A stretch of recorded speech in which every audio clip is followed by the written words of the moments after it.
one of my favorite things this summer was Taylor reclaiming her masters. Her recording of her first 6 albums finally became hers. Yep. And you haven't really talked about it. You made that beautiful post on all your social channels thanking everyone that made it happen and everything. But why don't you tell the 92%ers how it really felt? Oh, wow. So to catch anyone up who doesn't know about this saga, like I signed a record deal when I was 15, and I always kind of refer to it as I got my music back this summer, but I never owned my music at all. So traditionally, a lot of record deals are set up in a way that artists don't own what's called their master recordings. Owning your master recordings means that you have complete control and power over distribution, licensing, and essentially the way your legacy is shaped. It's a huge thing. It's always been a huge thing for me. Like since I was a teenager, I've been actively saving up money to buy my music back and to ever own it in the first place, because it's usually the label that owns it. But I've always wanted this to happen. So it's been sold. My music has been sold a few times. The first time that it was sold, it really ripped my heart out of my chest. And I told everybody exactly how that felt for me and what I was going through. And I started basically defiantly re-recording my music because I wanted to own it. And this was the only way I thought it was ever going to happen. And so I knew she had a bad kid, and she's just got a little bit of a bad kid. Yeah. It's not a bad kid. That's a freaking savvy kid. That's what that is. That's like, hey, I've been told I've been defiant a lot of times. Well, you are defiant. So. You're very defiant. It's like I insubordinate, Travis. Insubordinate. Yeah, it's I think for me, that was the closest I ever thought I would get to owning my music. And so re-recording my music, it was so exciting to get to have that opportunity. But there was still I thought about not owning my music every day. It was something that I never was. It's like an intrusive thought that I had every day. And so we do the Eras tour. After the Eras tour, I had a meeting with my team, and we decided this might be a good time to approach the current owners of it. The owners of it was a private equity firm called Shamrock Capital. I knew them to be above board people. They had been very friendly to us.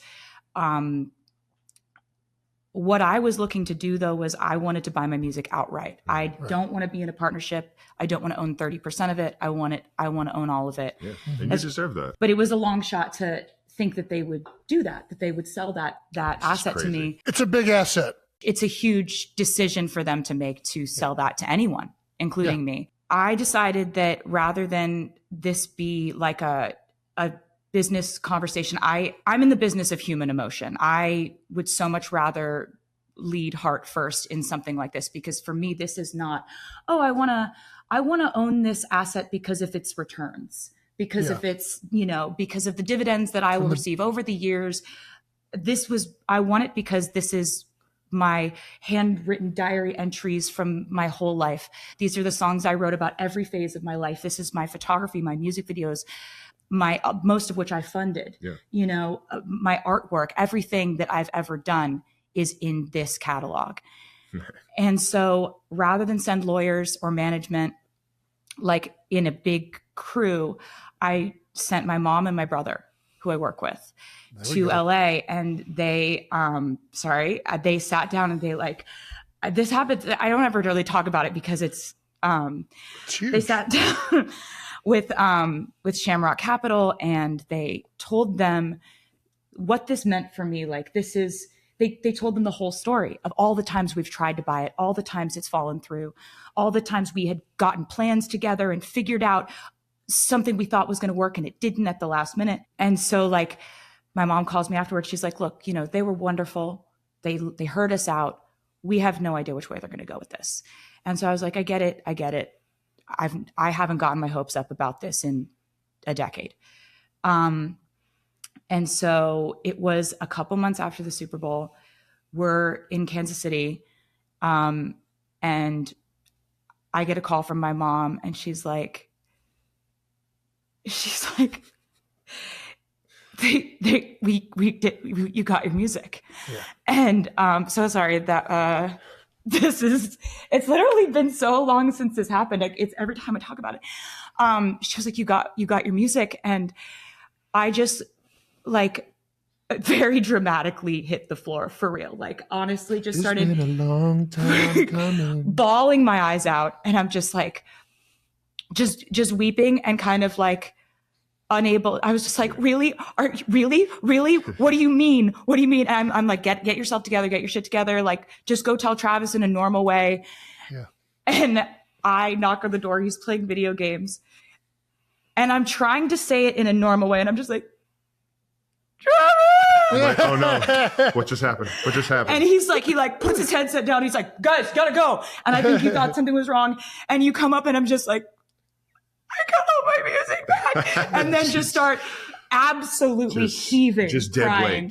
weight, losing all control. Had no power in my legs to support myself. And yeah, this changed my life. I can't believe it still. Every time I think about it, it's like, I have to tell the short version to everyone because it is still like this will affect the rest of my life. I think about this every day now, but instead of it being like an intrusive thought that hurts me, it's, I can't believe this happened. Like, how lucky am I? How grateful am I? I'm so grateful to like the artists that helped me with my re-records, because when I did my re-records, I started doing those in 2021. Mm-hmm. And a lot of like most of the industry trades were like, this is a bad idea. This is her sort of derailing her career in a way. Nobody's interested in you doing the same album twice. Fans are not going to be engaged with this. This is not going to go well for her. Somebody knew though. And it was like, I still was able to like reach out to friends of mine, like Phoebe Bridgers, Keith Urban, Maren Morris, Chris Stapleton, Haley Williams from Paramore, Fall Out Boy, like all these absolutely incredible artists that like shape who I am as an artist.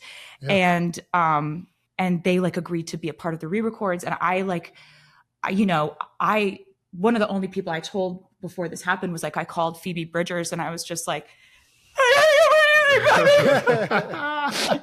and she's like, did you just say what I think you said? I was like, and so this has just been like, I'm so grateful for it. It's just unbelievable. And I was so happy you were there when that happened. I mean, because I could not stand. Yeah. I mean, I started crying too. I'm you were weeping. I was just so happy for you because I've seen how you make music. I've seen how you make these videos. I've seen the effort and the focus and the strategy behind what just one album in Torture Poets Department and in Fortnite. And I was blown away that you had been doing this your entire life. And for, your first 6 albums, you weren't given the rights to all of that. Mm-hmm. And I know what that looked like. And I know how much it burned you that you didn't have that and you didn't have your creation. Mm-hmm. And I think doing it the right way, creating the fan base that you did the right way, and leading your life in a direction that you were eventually going to get it back somehow, some way, because of you always doing things with the right intentions. So. Once upon a time, in a bustling town, there lived a young woman named Jane. She had a beautiful little daughter named Lily, who always wore a big, bright smile that could light up the entire room. Jane loved Lily more than anything in the world. Jane worked very hard every day to make sure Lily had everything she needed. She was always on her feet, running from one task to another, juggling jobs to make ends meet. Lily often watched her mother with admiration, but also with worry. Jane was like a shooting star, always shining, but moving too fast. Every night after story time, Jane would tuck Lily into bed with a kiss on her forehead and a whisper, "Sweet dreams, my little star."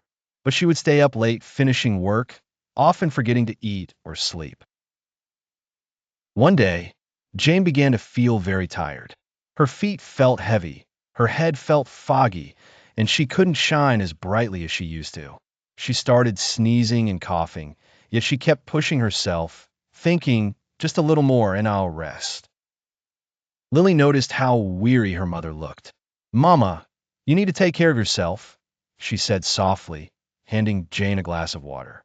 But Jane just smiled and hugged Lily, brushing aside her concerns. As the days went by, Jane's health began to deteriorate more. She caught a cold that just wouldn't go away, and her smile started to wane.